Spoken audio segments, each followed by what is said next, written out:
उपस्थित धर्मानुरागी भाइयों और बहनों, जैन धर्म में तेरापन धर्म संघ की एक विशेषता है जो अन्यत्र मिलना बहुत ही मुश्किल है, वो है अनुशासन। तेरापंथ अनुशासन के लिए केवल जैन धर्म में नहीं, अन्य संप्रदायों में भी, अन्य धर्मों में भी अपने अनुशासन के लिए चर्चित है कि एक परिवार में जहां पर एक बाप अपने दो बेटों को भी नहीं संभाल सकता, वहां पर तेरापंथ धर्म संघ में एक आचार्य, लगभग 250 साधु, 600 साध्वियां, 85 समणियां, कितने मुमुक्षु भाई बहन और लाखों श्रावक को केवल एक आचार्य की छत्र छाया में इतने लाखों लोग साधनारत है और अपना विकास कर रहे हैं। तो जब हम तेरापंथी हैं, जैन है, एक अनुशासन प्रिय संप्रदाय से जब जुड़े हुए हैं, तो हमारे जीवन में भी अनुशासन आए, ये बहुत जरूरी है। तो जो भी लोग जब बैठते हैं, तो जो प्रथम पंक्ति वाले लोग हैं उनको सही बैठना बहुत जरूरी है। अगर पहले लाइन वाले लोग सही नहीं बैठेंगे तो पीछे कहां से बैठेंगे? तो पहले पंक्ति में जो लोग बैठते हैं, तो ये हमारा प्रयास यदि हो सके कि हम ठीक उनके पीछे पीछे बैठें, तो हमारा अपने आप ये ध्यान चले जाए तो ठीक रहे कि हम क्या हमारे आगे वाले के ठीक पीछे बैठे हैं, तो उससे एकदम पंक्तिबद्ध लाइन सीधी हो सकती है।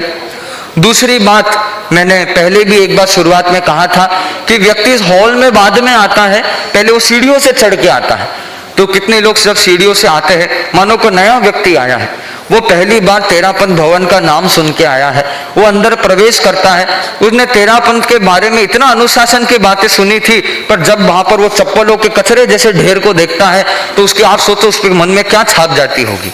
कि जिस अनुशासन प्रिय धर्म संघ की बात करते हुए लोगों को चप्पल खोलनी भी नहीं आती, तो बाहर चप्पलों का ऐसा ढेर पड़ा होता है। तो यदि हम उसका कुछ व्यवस्थित क्रम कर सके, लोग हड़बड़ी में आते हैं, जैसे जहां जगह मिली वहां फेंक के आ जाते हैं, यदि व्यवस्थित क्रम से लगाए तो हमारा अनुशासन केवल यहाँ पर ही नहीं बल्कि यहाँ से बाहर भी दिख सकता है।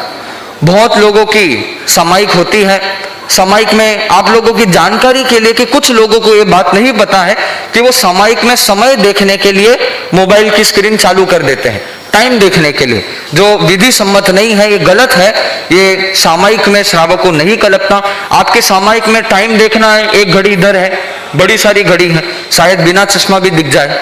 एक और घड़ी उधर है, तो यह घड़ी की कोई कमी नहीं है। या तो भी आपको घड़ी नहीं दिखाई दे तो आपके पास यदि घड़ी उसमें देखा जा सकता है, उसमें मनाही नहीं, पर मोबाइल की स्क्रीन चालू करके देखना यह सामायिक में कल्पनीय नहीं है।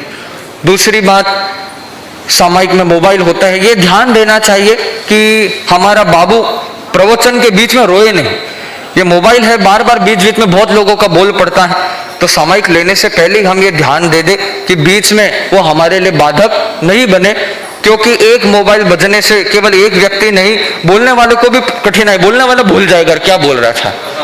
तो ये प्रयास होना चाहिए कि जिस पर हम जितना समय यहाँ पर नियोजित करते हैं, तो समय हमारा पूरी तरह से एकाग्रचित्त होकर केवल क्या हमें सुनने को मिल रहा है, कैसे हम उसे जीवन में उतार सकते हैं, ये हमारा एकमात्र लक्ष्य होना चाहिए।